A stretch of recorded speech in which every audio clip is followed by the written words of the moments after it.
Starkville Board of Aldermen will now come to order. Please rise for the saying of the Pledge of Allegiance, to be followed by a moment of silence. I pledge allegiance to the flag of the United States of America and to the republic for which it stands, one nation, under God, indivisible, with liberty and justice for all.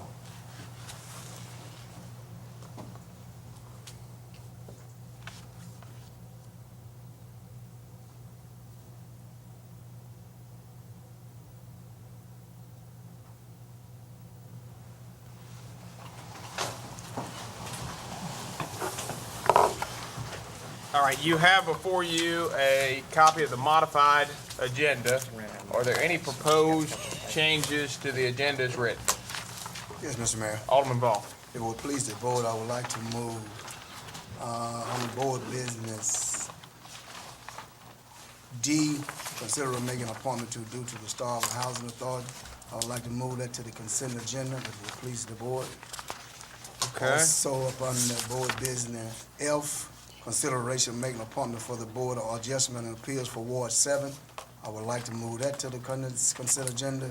Okay. And G, consideration approving resolution selecting voter delegates and 2 alternates to participate in the 2000 MML election on behalf of the city of Starkville. I would like to move those to the consent agenda. Do you have a delegate and 2 alternates that you'd like to name? No, I don't, sir. Okay, we need to name them, and they're not named in the packet Okay. before we move it to consent. Okay. But those are the 2. Okay, so you want to move D and F, and you want to leave the consideration for the 2, or for the voting delegate and the 2 alternates on for regular discussion? That's correct. Okay. Any objections? Any objections? I've got some I'd like to add. All right, to that. Alderman Dumas. As an amendment to the G, I'd like to add Henry Vaughn as the voting delegate, myself and Richard Corey as the alternates.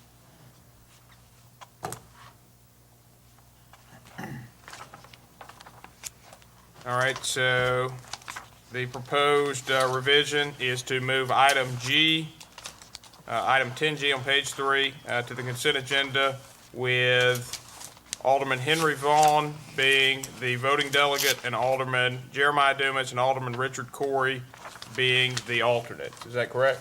That is. Is there any objection? Any objection? All right, seeing none, item G has been moved to the consent agenda. I'd like to move 10I,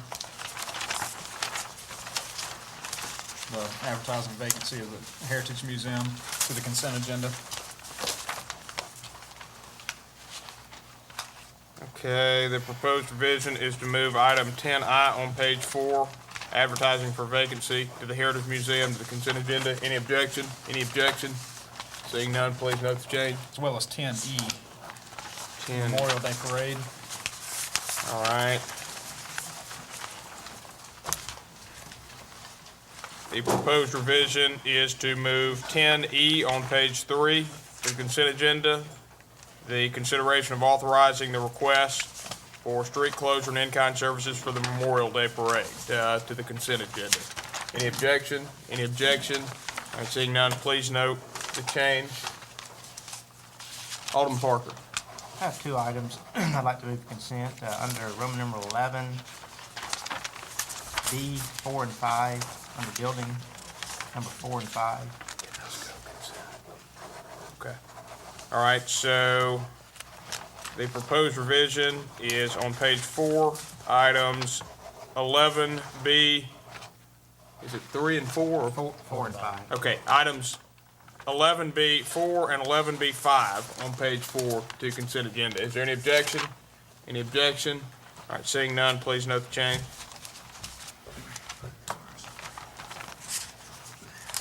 Further proposed revision. Alderman Corey. Based on correspondence from the city attorney, I would request that we take item H under board business off the agenda for tonight's meeting. Okay, and I asked the city attorney very quickly to brief the board on the correspondence that you've received before that item's placed on consent. Which item was that? Not on consent. He's asking. Or, excuse me, item is removed from the agenda. That's item 10H on page 3. And Chris, if you want to brief everybody? Sure, let me get my notes on. All of you should have gotten an email from me at 12:30 this afternoon, or 2:30 this afternoon, talking about this project. This is the proposal for the RV park brought by Jeremy Tabor and Steve Roberts.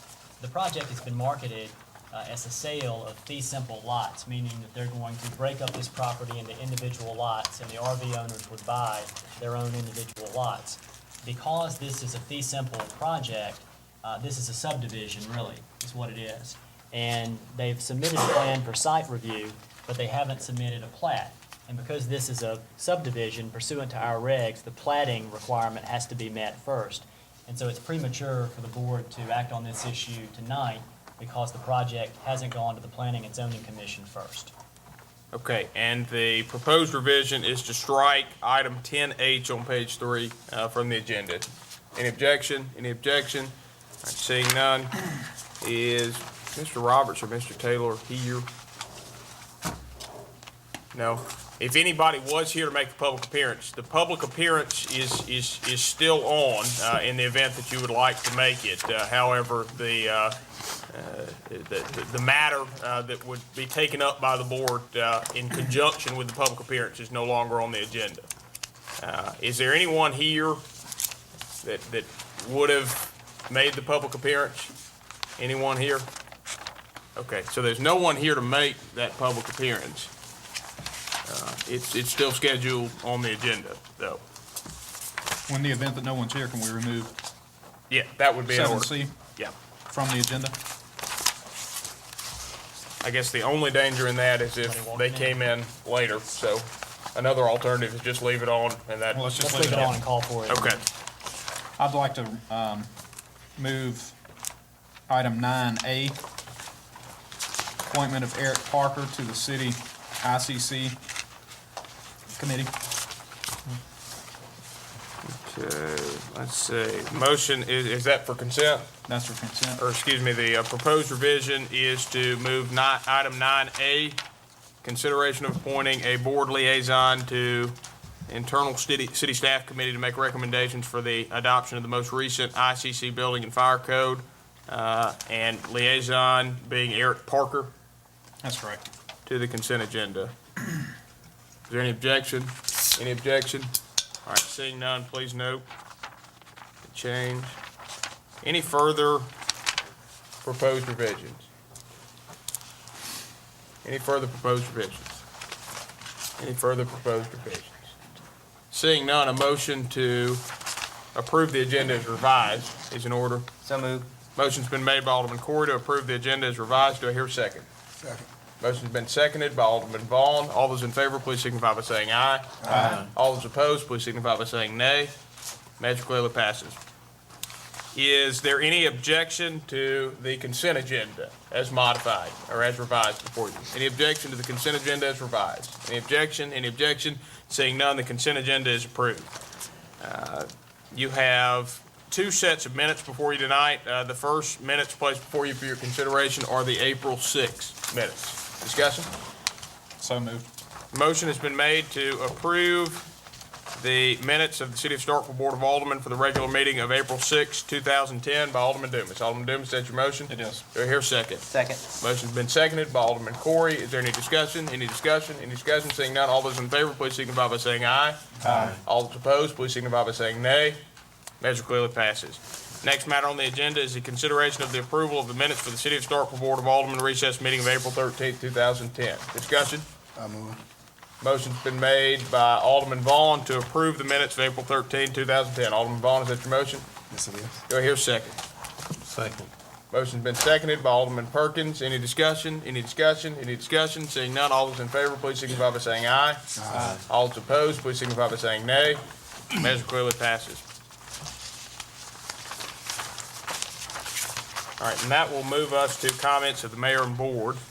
And I would first like to introduce three new city employees. The first of which is the new assistant to the mayor and board of aldermen. And Tanya, if you'll come forward. Tanya Sanders is the new administrative assistant to the mayor and board of aldermen. She is originally from Eva, Alabama, and graduated from Brewer High School in Summerville, Alabama. Tanya attended the University of North Alabama and the Mississippi University of Women, where she is pursuing a degree in psychology. Previously, Tanya worked for a year and a half at MUW, where she was the administrative assistant for the Vice President of Student Services. Prior to that, she worked for the city of Athens, Alabama for 6 years as the administrative assistant and benefits coordinator in their human resources department. Tanya has been active with the Make-A-Wish Foundation and is currently training for a 5K. She attends church at The Point in Columbus. She has been married for 2 years to Ronnie Sanders of Columbus, and she's the proud parent of 4 children: Brittany, 22, Jana, 20, Jordan, 16, and stepson Ronnie Jr., 21. She is also the grandmother of a 1-year-old, Matson. When Tanya isn't busy with work and a family, she enjoys crafts, being involved in church ministries, and helping others in whatever capacity she can. Please join me in welcoming Tanya.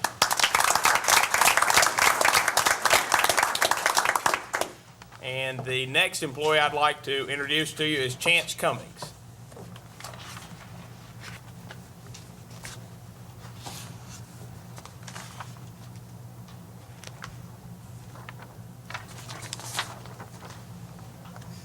And Chance is our newest firefighter in the Starkville Fire Department. He is originally from Kilmichael, and he graduated from Winona High School in 2006. He attended Mississippi State University for 2 years and majored in animal and dairy science. He previously worked in the Choctaw Fire Department as a firefighter for 2 years. He is currently looking for a local church, but still attends his home church of Poplar Creek Nations Baptist Church. Chance's family include his dad, Billy, who is self-employed, his mother, Robin, who is an elementary school teacher in Ackerman, his brother, Clay, a mechanic for Mississippi Materials, and his girlfriend, Christy Mitchell, a nursing student at East Mississippi Community College. Chance also has a chocolate lab named Chip that he considers his son. When Chance isn't fighting fires, he loves to fish and hang out with friends. Please join me in welcoming Chance.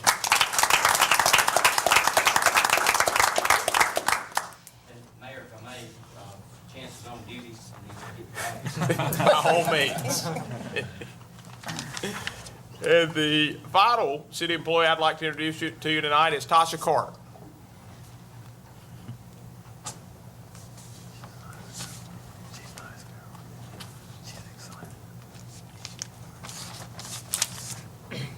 And Tasha is the new general clerk receptionist at the Starkville Electric Department. She is originally from Starkville and graduated from Starkville High School. Tasha received an associate degree from East Mississippi Community College in computer programming.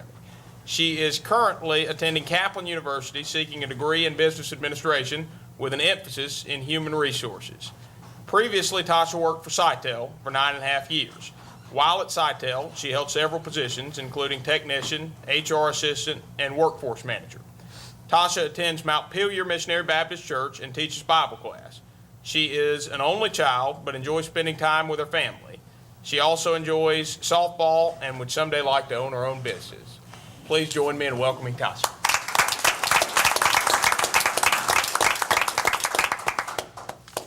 And welcome to everybody. Thank y'all so much for being here tonight. The only other comment I've got is I just want to reiterate what a productive exercise that I thought the bus tour was this weekend, and I want to once again thank Alderman Vaughn for a wonderful idea. I think oftentimes in board meetings we deal with things in lists that are before us at the table, and it is very helpful to go and physically see what's out there, and that's what we did this Saturday with the guidance of each board member in their ward. I didn't think the trip could have gone any better, so I just wanted to again thank everybody for giving up a Saturday morning to do it. Comments by the board? Alderman Sistrum. I'm at the risk of doing something before Mr. Vaughn had an opportunity to. I wanted to thank Ms. Nichols for volunteering her time to serve on the Housing Authority, and Mr. John Hill for his time on the volunteering to spend his time on the Board of Adjustments and Appeals. Citizens, Mr. Hill's back there. Mr. Hill Johnston. Mr. Ben Griffin, that's Mr. John Hill. And that's the Citizens are very generous with their time here in the city of Starkville, and we appreciate it. Further comments by the members of the board? Any further comments by the members of the board? Any further comments?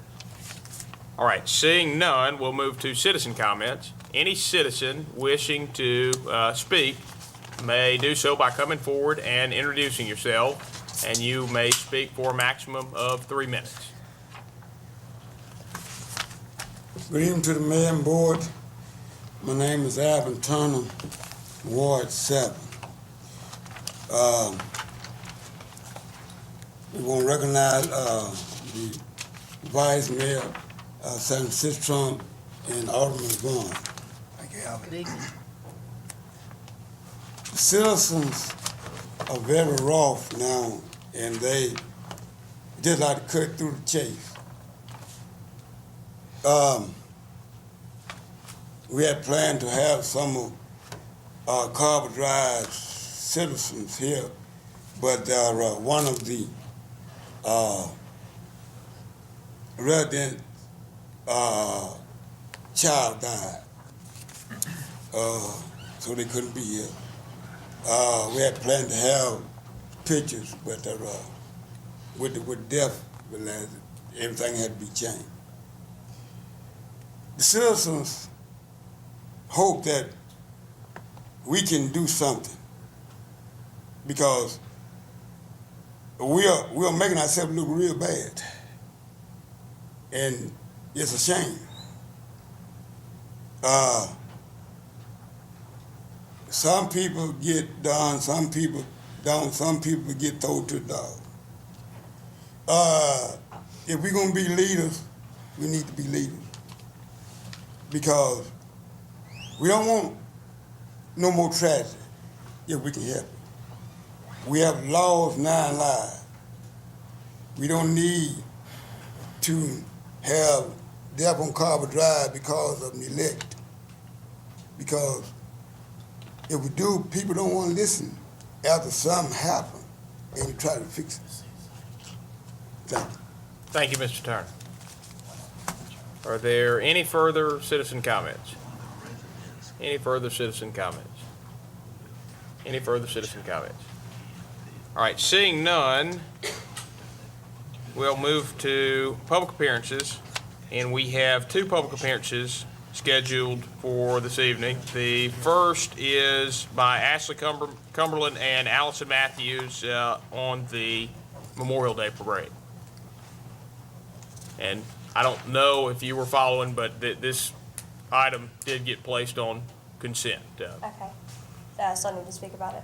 You don't need to. You can talk a little bit about what it's going to be if you'd like to use the public forum, but no need to persuade because it's already done. Okay, and Allison's on here, it's just gonna be me. But my name is Ashley Cumberland, and I'm a Starkville native. I grew up here my whole life, and I'm now gonna be a senior at Mississippi State University. And through the Appalachian Leadership Honors Program, I've had the opportunity to have a capstone project, which means I get to pick something that I'm passionate about and pursue it. And since my boyfriend just got back from Iraq with the 155th, the 2nd 114th, some of them are in Starkville right now, I've decided to do a Memorial Day parade this year. And it's going to be on Monday, May 31st at 11 a.m. So I just would love all of y'all's support and to see all of y'all out there. Are there any questions or comments for Ms. Cumberland? Any questions or comments from the members of the board? I think it's, I want to thank you for what you're doing. I think it's great to welcome these troops back and show our support. Now, this will be an annual event, I hope. Yes, we actually are trying to make it annual with Good. the partnership under the Appalachian Leadership. So the 31st at 11? Yes, sir. And there will be a ceremony immediately following at the courthouse. And normally the partnership just does the speaker at the courthouse, but now my parade will be leading up to that. So when the parade ends, it'll kind of end in that area, and then the speaker will begin. So it ends at the courthouse and starts where? It will start, we're going to be utilizing the First Pres parking lot and that private drive that kind of leads into the parking lot. The floats are going to line up there, go down Main Street and end around the Methodist Church. And those that are going to be listening to the speaker will be at the courthouse.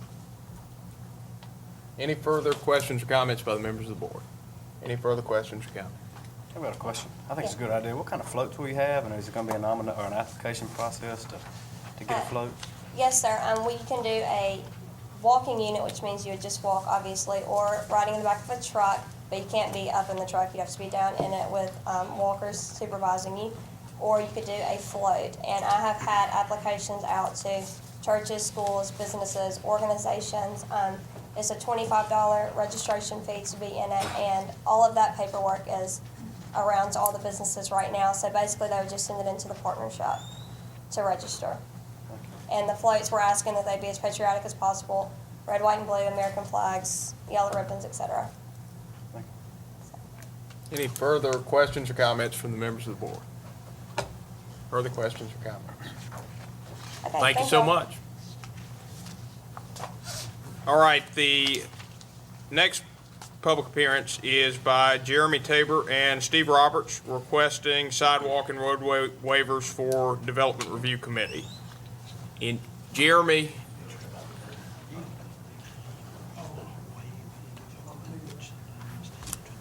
just a recap, because I don't think either of you were here. The city attorney opined that since this is a subdivision, it needs to go to P&Z before the board considers the matter, and the board pulled the actual consideration of it from the agenda. And now the public appearance is still there, and you can use this for educational purposes about the project or however you'd like. I guess I'd take a minute to give a little education about the project, and then maybe another minute or two to maybe get a little more clarification. We are working with Mr. Roberts Hill and Elwin LLC on developing Starkville Station, which is a 5-acre RV motor coach park. The purpose or use of the project is for, I'd say 90% will be MSU alumni to park their motorhomes.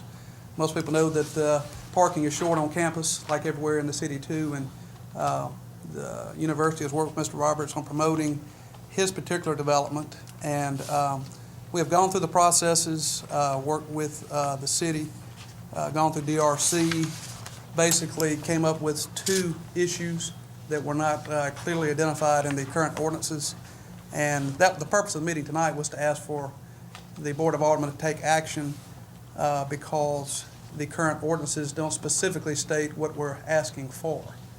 And we wanted to come directly to the alderman because we didn't want to go through 2 or 3 loops to get all the way back to the same point, because ultimately the aldermen are going to have to make this decision.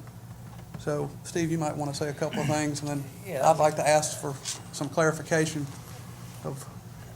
Yeah, I simply went to the university, to the athletic department, because they deal with these RVers, and they're 45-foot rigs, and they're towing a car, and they're taking up 750 private passenger spaces on campus. I'm an RVer. If you're not, it's a culture. It's different. You know, some people would consider driving a 50-foot rig in Starkville on game day, but there are around 200 of them that do. So with this property, if you RV, location is important, like any real estate development. So these guys swamped me. I had 30 of them at a Saturday morning meeting saying, please provide it, because the university told me, the athletic director, Greg Byrne, when he was here, said, we're not going to do this off the table because tuition costs and budget. And so we rezoned this C2 about a year and a half ago, and had different proposals coming in for a project, and this seemed ideal. I mean, it's 2 city mayors. I talked to the mayor today, 2 mayors in Mississippi, 4 dentists, a lot of contractors. No, those don't sound important, but that's a group of people sitting right in the middle of Starkville. I think they're good, influential people, and they have a lot of money. 2 of the rigs that will be parked there cost in excess of $1 million, and they're just a bust. So it's almost like having you know, these are people who spend money, and the tax base will increase on this property. So all this came together, and of course I hired a professional in Clyde and a contractor. I'm not a developer. I can't build anything to do this professionally, and been working with Ben. Is Ben here? Yeah, Ben's been very helpful to me over the years with this project and the land, trying to figure out what to do with it.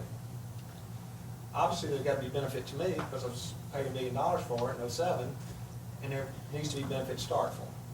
it's not a one-way deal. So we wanted to do the procedure right, and I think today, obviously, these people are emailing me every day, are you gonna be ready for the September 4th Memphis State game? Well, in order to do that, we need to start construction June the 1st, which is here.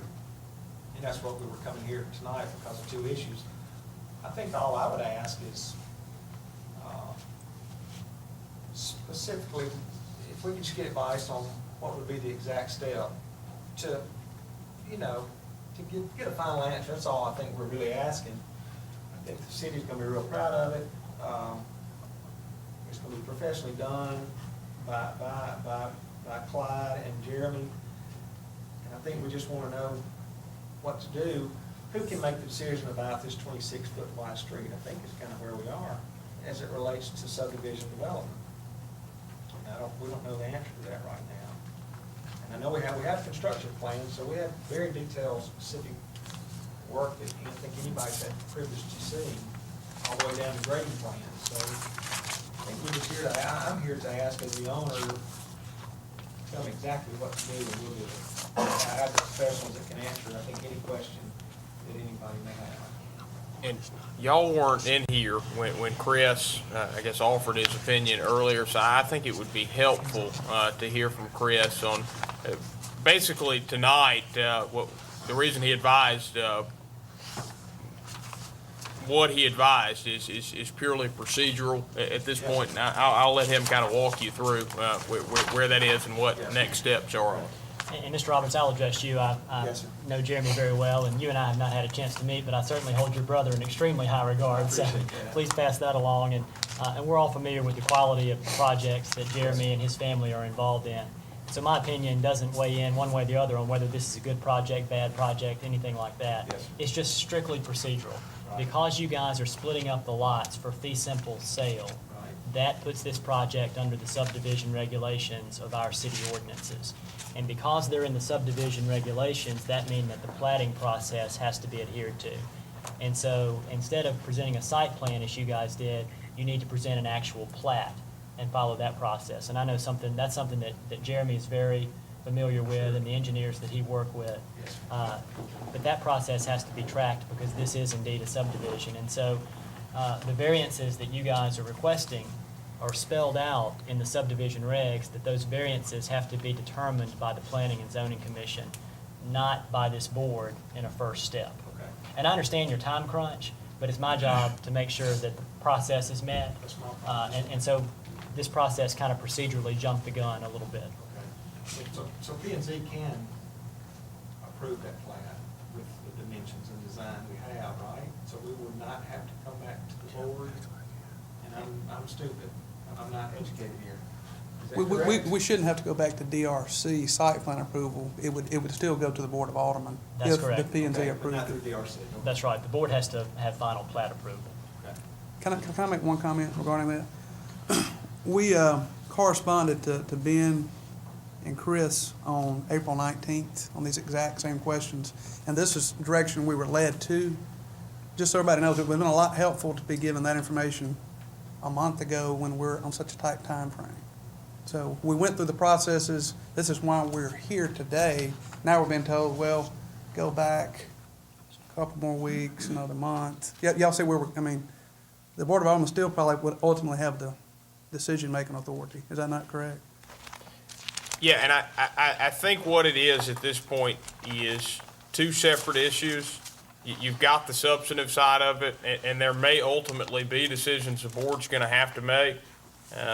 But what Chris has advised is before the board can weigh in on those decisions, because of the way our process is laid out, the Planning and Zoning Commission has to review it and make their recommendation to the board.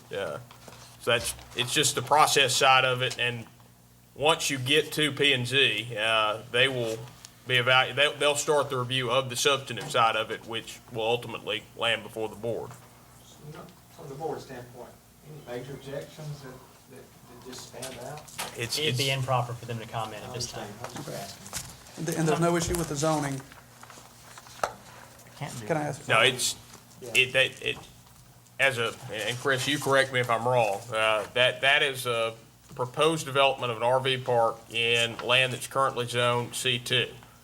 So the use is appropriate as a matter of right. When you go to P and Z, you won't be discussing zoning, you'll be discussing the plat.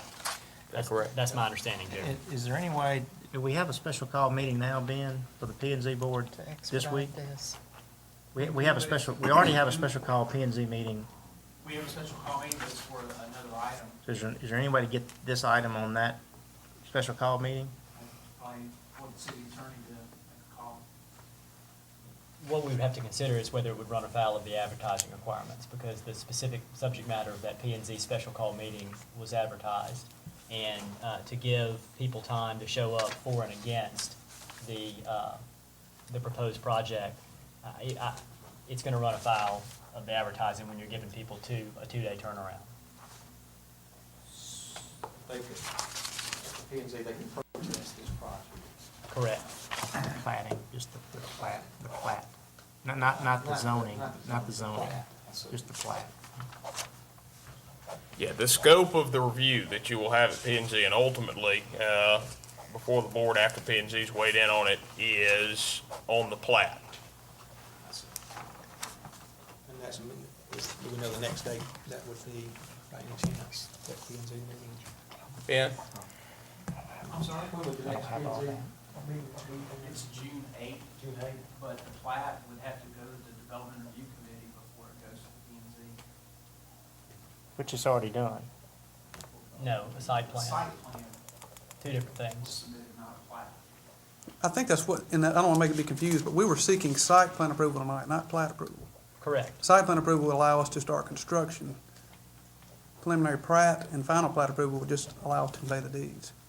I understand, but since this is a subdivision, you've got to adhere to the plating process, and that process needs to be adhered to. I think it's be in June. June 8th is the answer. June 8th would be the next date. P and Z meeting. But the key date, Mr. Roberts, is when you need to get that plat to our people to get you in process for that meeting, okay? Okay. So get with Ben on that. Okay. Thank you, Mr. Mayor and Board and City Attorney. I appreciate it. Thank you for your time. Mr. Latimer, the schedules, the middle schedules should be posted on the website, the planning and zoning section on the website. I think we had it posted. Okay. Thank you. Any further questions or comments from the members of the board? Okay, thank y'all. Thank you, Mr. Mayor. All right, the next matter on the agenda is the third public hearing on the adoption of an ordinance creating a historic preservation commission. And Alderman Corey, I'll recognize you to introduce, and it may be helpful for Ms. Jones to come up in the introduction phase of it, but that's up to you. Ms. Jones, would you like to come up and join us?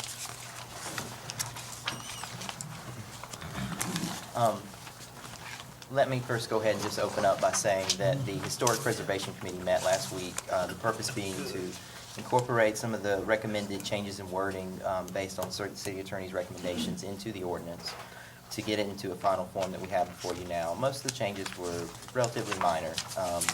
Nothing certainly to change the overall scope of what this ordinance is about. So with that, I'll open it up to Michelle if she has any additional comments. Ms. Jones, do you have anything to say in introduction of? Well, I feel like the ordinance that's before the board tonight has been gone over a good time. It meets the approval of the Department of Archives and History, and professionally and personally, I absolutely support it. If you have any specific questions that any members of the board would like to maybe address those, that might be the most efficient use of time. Are there any questions or comments from the members of the board? Any questions or comments from the members of the board? Any questions or comments? All right, seeing none, we'll move to the public comment portion of the public hearing. We will alternate speaker for, speaker against, a 3-minute max per person, 15-minute max per side. Is there anyone wishing to speak in favor of the proposed ordinance? And please introduce yourself before you begin speaking.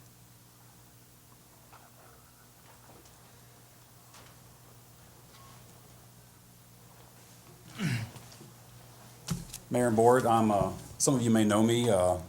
I'm J.W. Bruce. I live at 311 Greensboro Street. I served for almost 6 years in the Planning and Zoning Commission. I was on the commission that drafted the current comprehensive plan that we are under. I'd like to remind the mayor and board that in the executive summary of that comprehensive plan, one of the strongest recommendations that we and the city and the planner at that time made was to adopt a historic preservation commission as before us. Personally, I live on 311 Greensboro Street, been there for 10 years.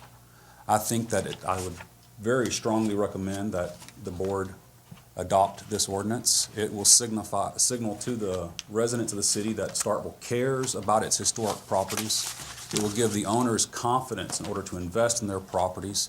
I think you'll see a modest increase in building permits, an increase in valuation of these homes and structures because of the improvements they make, which in turn will increase revenue and property taxes to the city. It would also create an attraction that conceivably bring tourists to town to see the historic structures, and I think we all should be proud of the historic structures that we have in the city of Starkville, and I cannot more strongly recommend that you approve this ordinance. Thank you. Is there anyone wishing to speak against the proposed ordinance? Anyone wishing to speak against? Anyone wishing to speak against?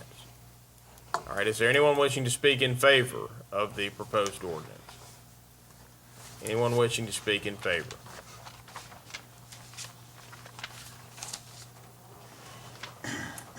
My name is Megan Bean. I currently live in Ward 1 on Tally Ho. And I just wanted to echo what Mr. Bruce said about the hesitancy to invest in historic property in an area that's not protected by a preservation ordinance. We previously lived on Hogan Street in a Victorian home, and honestly, we would have stayed there if the ordinance had been in place at the time, but I didn't feel like I could make the sizable investment in the home that would have been required for us to stay there without knowing that my investment would have been protected. So we ended up relocating within Starkville. So I strongly urge you to adopt the ordinance. Thank you, Ms. Bean. Anyone wishing to speak against the proposed ordinance? Anyone wishing to speak against? Is there anyone wishing to speak against the proposed ordinance? Anyone wishing to speak in favor of the proposed ordinance?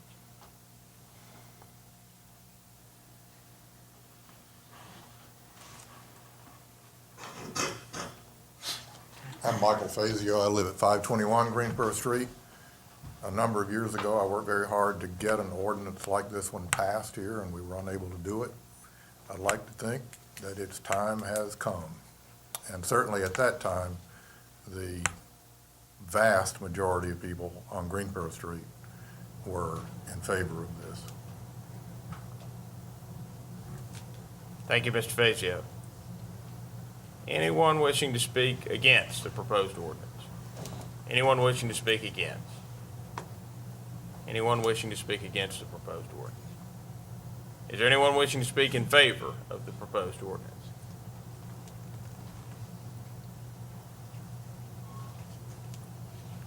I'm Jamie Mixon, and I live at 510 Greensboro Street. I feel like I can represent two neighborhoods because my husband and I restored a home in the Overstreet Historic District that was built in 1897, and we rescued that home from student rental. It had been rented for about 30 years when we got it, and we were foolish.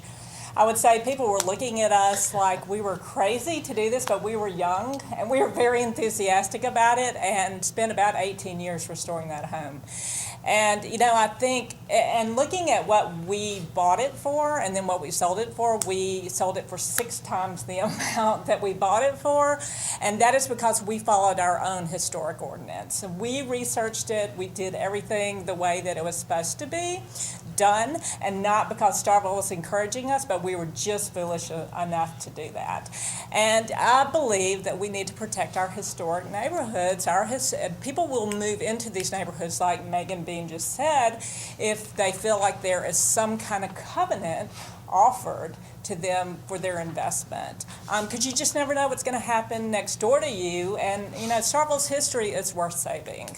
And we're living now in a nice house that was built by the Van Landingham family at 510 Greensboro Street. And again, we feel like we're saving this house for the next generation. It's not our house, to do with and modify in a crazy way or anything like that. We feel like we are maintaining it, and we're going to pass it along to another family that will enjoy this house. And it's a tourist attraction. Greensboro Street is a great place. We moved to Greensboro Street knowing that we were somewhat protected on Greensboro Street in a historic district, but I think the Overstreet Historic District needs some protection.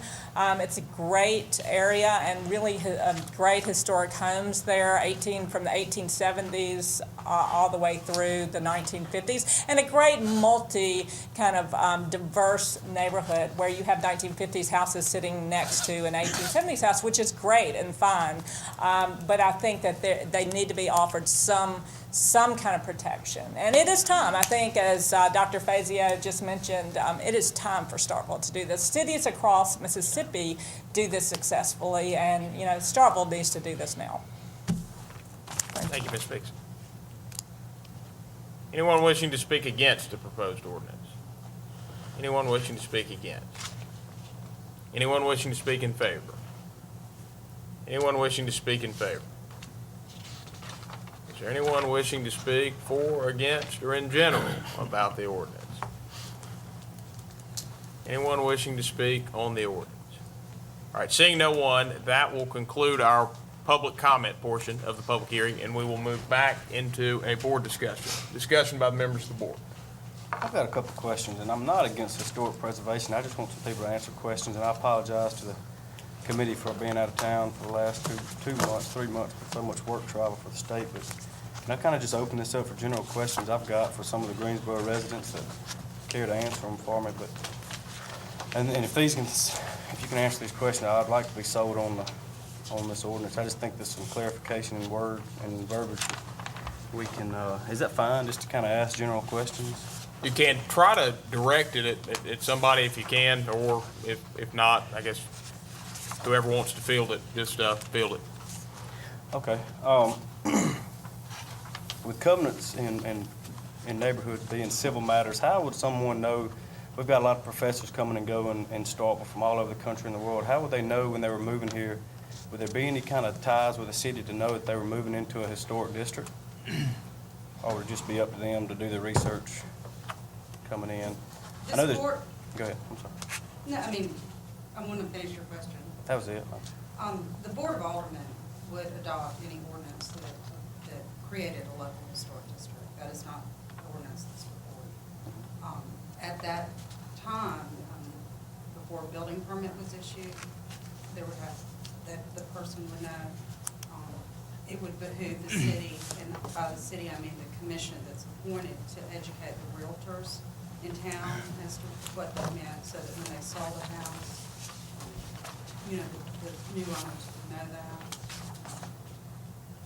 So there is an education process, and I think that there's also a neighborhood process that once someone moves into a neighborhood, there's a self-policing. And as part of transfer of title or deed, those agreements would have to be transferred, would it not? They would, and communities deal with this in different ways. Sometimes it's notification is annually on a water bill. Sometimes it's a notification on that tax deed. Again, that's a process question that the city could answer, but there are a number of notification methods. Dr. Fazio had a question. Answer. I think what happens here is typically real estate agents would be using this to sell it across the country, which would increase property values and property to maintain the value. So I suspect you'll have a hard time suppressing this information.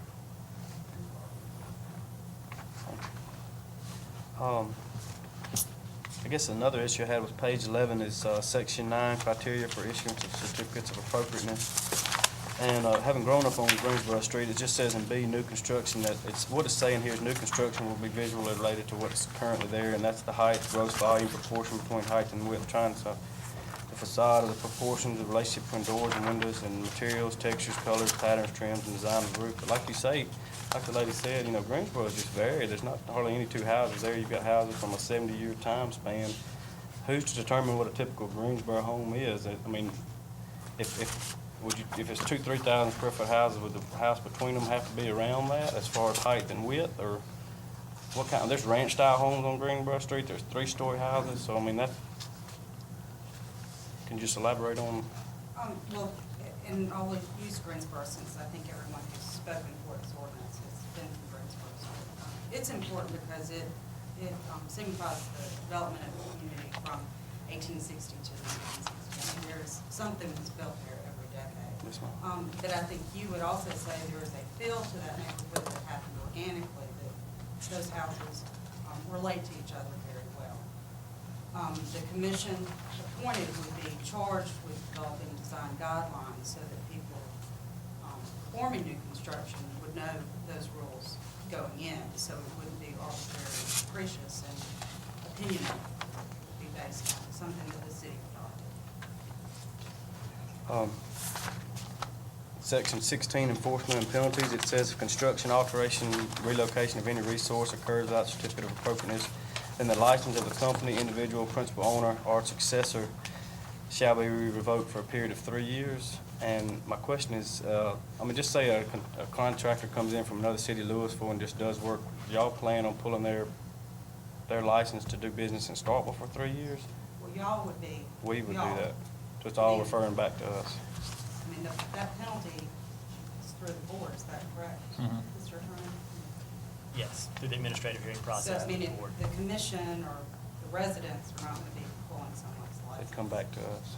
And again, it would start in the building department where a building permit would not be issued. So no work theoretically should occur before that certificate of appropriateness. And who does the inspection? Like, who's actually going to do the inspecting to make sure as to, who inspects the historical aspect of it? I mean, Well, I think that comes down to, I think the same process of building inspection will be followed. I think there would be typical guidelines that would be followed, as Ms. Jones has talked about, that once this commission is put in place, they will develop design guidelines that fit the vernacular of the neighborhood, the context of the neighborhood. but who physically goes out there and checks to make sure that? And I think as part of the building process, the building permit process, that those plans will have to be submitted, reviewed to make sure that they fit all appropriate design guidelines. And then our current building, the building department will then, as they currently do, periodically go check the site to make sure that construction is actually following those approved plans. Because our building department has no experience in historic preservation or historic renovation. I mean, our personnel, per se, I don't think. But they do have a great deal of experience with building. You Oh, know, I and agree. if I agree. someone submits a plan saying that they're going to build this type of rail porch, I mean, they're more than, and that's approved, Sure. they're more than capable of Sure. saying, yep, you did exactly what you said you If I could add, Michelle, and you can help me too, the certificate of appropriateness, when an owner or a contractor goes in front of the Historic Preservation Committee and for a certificate of appropriateness, they have to provide detailed plans for whatever the construction is, and the committee approves that, and those plans are what the building inspectors would go by. And I have to say, we've been already trying to find if there's some kind of training, or if there's any kind of training available for, historic preservation. I know there's training for buildings, for mitigation, for different things. But that's something we're looking at, in the future. But that certificate of appropriateness pretty much is the blueprint for what's supposed to be built as to what's been approved by the committee. Is that pretty much right, Michelle? That's pretty much the guiding document where the It would be details checked. come from. And an important thing to remember about where we are in this process now is this is the document that's enabling the commission, which is going to add the meat to all of this in the future. And there may be more difficult decisions that are for the board about how these districts are going to operate in the future. But I don't think those decisions are there in this document. This is basically a question of, do you want to have a commission or not? But I think once you do this, you're getting a serious ball rolling to, I mean, You are. There isn't any, I mean, once you do this, then we're going down that path, and I don't see any way to not. Well, y'all will still be the final authority in terms of what the regulations are that come from the commission. You'll get recommendations as to how they should operate, but ultimately, the policy lies here. Can I ask one more question to the committee members? Page 16, this was section 14, demolition by neglect, just dilapidated properties, and there's a couple in town that I've got issues with myself, so. See, it says, it's saying here that it may direct, if after such hearing there's a dilapidated property that's been named dilapidated, it says, the commission shall determine that the resource is being demolished by neglect. It may direct the city building official to bring misdemeanor charges against the owner or the owners if the necessary repairs are not completed within 90 days of the determination by the commission that the subject building or structure is being demolished by the neglect. And you say misdemeanor charges, is that with Judge Favor, or would that be brought before our administrative, what's Penny Turner's job title? Administrative. I mean, that's getting into misdemeanor charges. What extent of the law are we carrying right The there? fee schedule. That's right, Alderman Carver. All of the enforcement actions under this ordinance will run through our administrative adjudication process based on the fee schedule that's set. So it'd be the same thing as mowing violations and things of that nature, how it proceeds.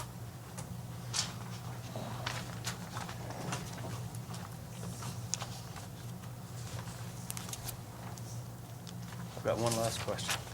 What's the history of this? Why didn't it pass 6 or 8, 10 years ago? Is there any? I can only speak 4 years ago, and as Mary Lee Bill said last time, it was very kind of deja vu. We had 2 public hearings where no one spoke against it, and before the board voted, members of the public opposing it spoke, and it was taken into consideration. I can't, speak to the motivations of that. But I know that's what did. No. Dr. Fazio was here for the previous. And it was come before P&Z one time and was approved unanimously? Or who? JW, P&Z proposed it unanimously. It's also been brought up, I think, in 2000 and maybe even 1990. There have been multiple instances where it has been brought up. And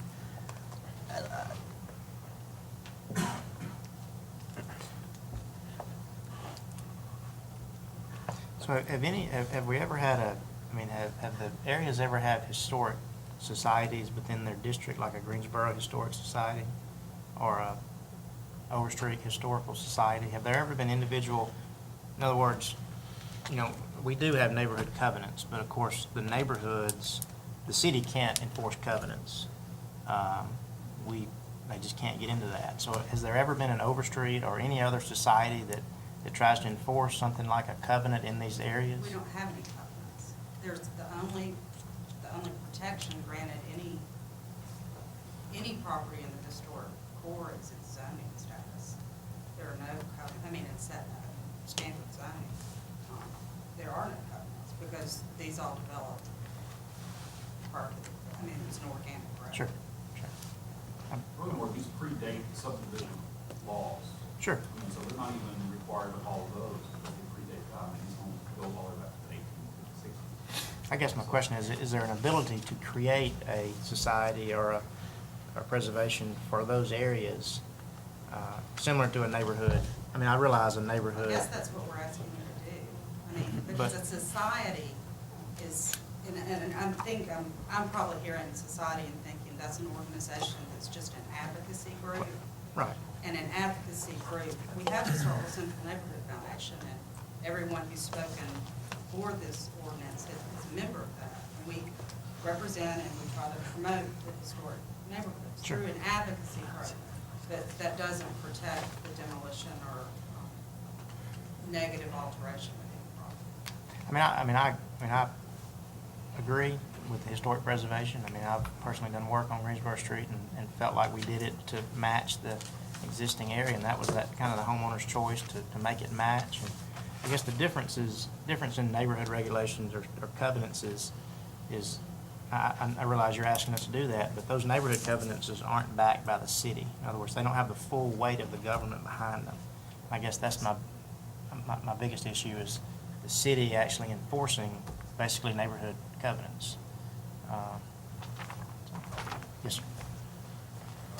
Bear in mind that Russell is not on the lead edge of this.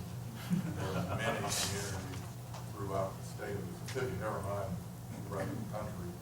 This is the means by which they've done what you're inferring. And it has worked. And I guess that's along the lines of something that I was about to say. There are certainly many nuances of how this functions that will have to be worked out, and I imagine some of those discussions will be tough when we get to that point. This is potentially a big moment for this community because I don't think we want to be seen as the community that can't establish a historic preservation district or even a historic preservation commission. And if you look at our comprehensive plan, it is right there front and center. It's something that was a big priority 5 years ago, and we haven't been able to get over the hump. So I guess I don't want to pitch this as something that's not going to be difficult to do. I think it will, but I think the question before us right now is much simpler. It's the straight philosophical question: do we want to be a community that has a historic preservation commission? And again, to echo Dr. Fazio, if you look out there, we won't be on the leading edge in doing that, and I personally think it's time we did. Further discussion? Further discussion? All right, seeing none, that will conclude the public hearing on the historic preservation ordinance. The passage of time. We have shared your joy at the birth of your children, and proudly we have watched them grow. We've taken care of your health care needs during the good times and the not so good. Your parents and grandparents have depended upon us. Together we have shared the struggles and the wonders of life. At Oktibbeha County Hospital, we are celebrating 30 years of being your lifelong choice in healthcare. Total of 4 interns from campus that have been working on various things in the city. Had been working with the city, with the city clerk and the chief administrative officer on various things about a month or so ago, and they were nearing the completion of a project, and the city clerk had come to me and said, Mayor, I think we need to have a mayor's youth council. And I told her that I couldn't agree more, because every time we go to a conference, somebody asks me about our Mayor's Youth Council program, and I can only respond that we don't have one. I think it's time, too, for that to change, and not because the name of it is Mayor's Youth Council. This is the city's youth council. That's just the program as the Mississippi Municipal League pitches it. I'm not going to steal y'all's thunder anymore. I'll let you make the presentation. Okay, I'm Alex Washington, and this is Alex Swanson.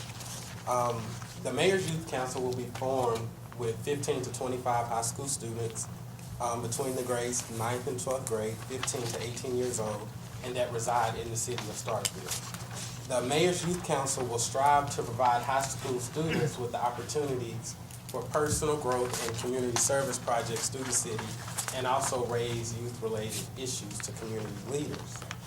The MML is hosting the Youth Track Conference in Biloxi on June 29th. The conference will have different sessions on how to form a Mayor's Youth Council. So we're seeking funds to send myself and Alan to the conference with total expenses for both of us around $500. This is an annual conference, but this is a one-time request because we're going to form a steering committee that will be in charge of fundraising and donations for the council. And I guess the idea we had when the city clerk and Alex, Alan, I don't think you were on yet. Yeah, the idea that we had about this came from kind of a roundtable discussion as to how we get a program started and off the ground. And it is the Mississippi Municipal League that facilitates these programs all around the state. And one of their big forums they use to facilitate it is the conference. So we came up with the thought of getting kind of a starter group comprised of interns and representatives from the schools to go down and begin generating ideas for how we get it off the ground. It is intended in the future that this program will be self-sustaining with outside contributions. I think this is the type of program that the business community and others will be interested in buying into once we get it off the ground. And that's going to be a big part of the responsibility of the steering committee. But in the beginning, they need a little jump start. So the request is for up to $700, even though, as I mentioned, the budget is not an exact figure, but it's probably going to be lower than $700. That figure's there to make sure they have enough for travel. So we have Alex, Washington, Allen, Swanson. Who's the third member that would be attending? Well, we're going to the high schools to see if they have a representative that they would like to send. And Jeremy also is one of the future steering committee members. But this is sending 3 to MML, right? And an intern. Yeah, 3 and 1 intern. And an intern, okay. Yeah. So 4 individuals. Well, actually, no, it's gonna be 3, we were looking at 1 student from each of the high schools. That Starkville High, Starkville Academy, and the Christian Academy. And then the 2 interns that were here involved. So it's Okay. gonna be 5, and the housing, it's only one night, isn't it, Alex? It's just on the 29th. Right, Okay, so 5 representatives, up to $700. right. All right. Well, I think this is a great program, and I'll move approval. I'll move approval authorizing Mayor's Youth Council and the attendance of 5 representatives to attend the youth track seminar associated with MML during the summer conference with advanced travel authorized up to $700. Second.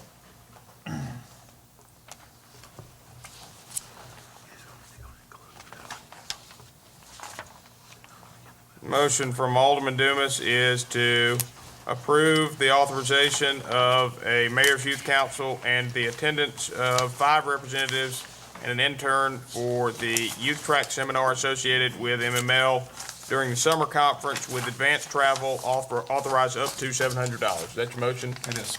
Right, and it's been seconded by Alderman Corey. No, wait a minute. Jeremiah said 5 individuals, and you said 5 individuals and an intern, so I want to make sure we know exactly Okay. what we're. Yeah, 5 individuals, period.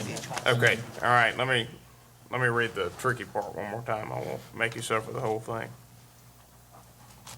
Okay, so that would be authorization of a mayor's youth council and the attendance of 5 individuals for the youth track seminar. Up to $700.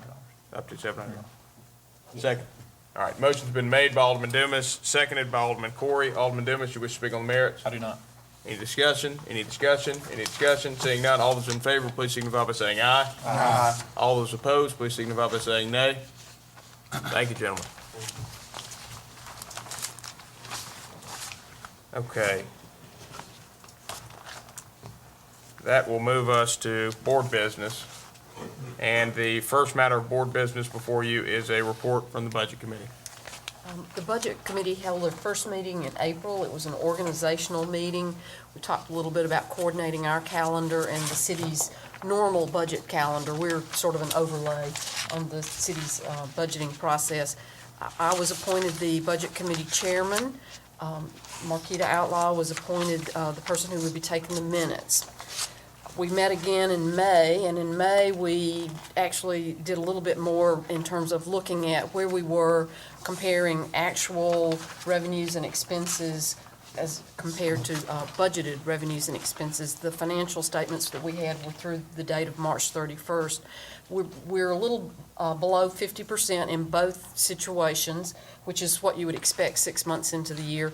Revenues are tracking a little behind expenditures, and a good bit of that is timing and the receipt of ad valorem taxes and some transfers between agencies. So we feel comfortable that those are going to level out by year end. We also took a look at the estimated change in the general fund's ending balance for this year's operations, and then overall from 2005 forward. And in each of your packets, you'll see a chart that shows that general fund ending fund balance declining over time. We're going to research a little more to determine what's caused that, but essentially we've been using general fund ending balance to fund operations, and we'll take a little deeper look into whether that's expenses or revenues that are driving us to, or had been driving us to use ending fund balance for operation expenses.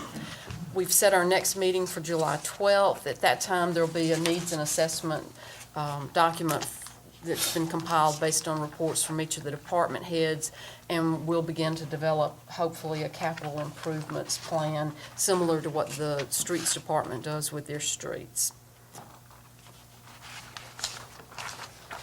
There are two other charts here that I'm just going to show you real fast, and if anybody wants copies, I can email them, send them to you. One deals with when you pay your tax dollar each year, you're not only paying city taxes, you're paying county taxes and city school taxes. And I just want to point out that of your tax dollars that you're paying, 15% of that goes to the city. The remainder goes to the county and to the city schools. So just wanted to let y'all know that. You'll find a corrected distribution of city revenues, but of those tax dollars, about half goes to public safety issues, fire and police functions, and the balance goes for all other city functions, streets, general operations, including the city clerk's office, debt service, landscaping, all the other things, building, planning, all the other things that we do as a city. And I guess I just want to thank you for your thoroughness and the effort that you've put into framing up the budget season. I think the only thing you can't do is produce more money. But everything you're doing will make the very tough discussions about money that isn't there easier down the road. Questions or comments for the Budget Committee? Questions or comments? Alderman Carter. One thing that really threw a red flag up for me was the city of Starkville change in general fund balance. I know you and I talked about that earlier today, but has there been any indicator between 2008 and 2009 of why there was, you have an estimate now of less than $50,000 this year for an ending fund balance? Actually, yeah, a little below where we are now. Right now, the ending fund balance at 2009, the audited ending fund balance was about $380,000. Of that, $181,000 was unrestricted general fund ending fund balance. The remainder was restricted for particular uses. And I think we'll probably end pretty close to that. We'll spend down maybe a little bit of those restricted funds. But I'm going to do some more research about why they're. Yeah, and I thank you also, and you and the committee members for doing this. But one of the two, you came in late and gave us a new. A review. That was the Wall Street fat finger error there as I was typing. So. That's what's the difference between 63 and police and fire? Just a typing error when I was setting up my chart. I made a mistake. We managed to spend $1 million out of our ending fund in 2007, 2008, in what many could be considered one of the better growth years for the city of Starkville from tax revenue standpoints. I'll go back and take a look. There may be some very valid reason for that.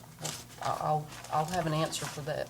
And the trend continued in 2008, obviously, with spending somewhere in the neighborhood of, what, $600,000 out of an ending fund? We've declined from just under $2.5 million to around $400,000. So. Further questions or comments for the Budget Committee? I just would say, like, personally, that, again, throws a red flag. I'd like to see more padding in that and get back to the 2005, 2006 figures if possible. I know we've got a lot of stuff coming up during this budget cycle, but thank you for the graph and the pie chart. Pictures. We're certainly not gonna get there this year, but a good rule of thumb is at a minimum, you wanna be at least at 10% of your total general budget revenues, ending fund balance. Which means we should probably be around $1.5 million, $1.6 million. And that should be the floor. Right. You know, there's nothing wrong with having 2.5 million.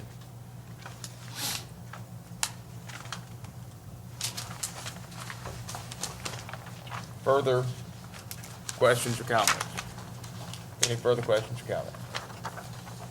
All right, seeing none, we'll move to consideration of the adoption of an ordinance creating a historic preservation district. Alderman Corey? Do you have a comment? I've got a comment. Alderman Davis? Do you want to make a comment first? Did you have a comment, or you gonna I was just going to make a motion. I just want to I want to say thanks to everybody that's put this on the table. I want to say thanks for the patience of all those in Greensboro that have worked so hard and patiently over the past 10 years for this. I've been fortunate enough to live in a community that, by and large, is one of the, what I would consider one of the greatest historic preservation projects of all time with the city of Santa Fe. And I've witnessed how that really inherently, some people talked about tourism and other type things, and I can tell you that we moved to Octave Hall Gardens, and Octave Hall Gardens isn't even on the radar. Well, it's on the radar, I would say. But when you talk about Nash Street, and you talk about Overstreet, and you talk about Greensboro Street, and you talk about the importance of these neighborhoods, and you talk about the character in which they help, that they provide to the city, whether it's tourism, whether it's just a vernacular, whether it's an integrity, whether it's all these different type things, I think it's really valid, and I think it's very important that we, the city, begin to embrace this and begin to respect what these things mean to our community at large. I think we're blessed to have someone whose whole purpose from a professional standpoint, two of them, Michael Fazio and Michelle Jones, who are historic people at heart, and they do this stuff, and they're utilized all over the country for the expertise that they have, and we have them right here within our own bounds. And I think it's very good for us to look at that. I think the work that the Comprehensive Planning Committee did 5 years ago shed light on how important this was from a planning standpoint. And I think whether we look at those neighborhoods listed, whether we look at Octave Hall Gardens in Ward 5, I mean, I've personally made investment in communities, and I know Michelle and others have. And so I think it's vitally important. You look at Ward 6 and Ward 7 and the future sites that are coming on, and for us to be able to have the frameworks in place that help tie these things, protect these things in a manner that really helps us grow and develop as a city and protect the integrity that we have is key. And so I really hope that we can find a way to take this first step. No doubt about it. There's a lot of hard work in developing design guidelines and developing architecture standards and a whole number of things to help look at the specifics, because Overstreet's different than Greensboro, which is different than Nash, and I think all those things have to be considered, not only within the historic preservation, but in the comprehensive planning phase. And so obviously this is the right step. And so I do encourage everyone, and I'm going to yield the floor to the one who led this effort and helped with this effort 4 years ago, or 3 years ago, whenever it was last at the table. Well, thanks, that's quite an honor. In that case, I would, we've talked about this at length, so I would be happy to go ahead and move approval of ordinance number 2010 Marquita, do you know what number this is? I certainly don't. Okay, well, an ordinance to create a preservation commission.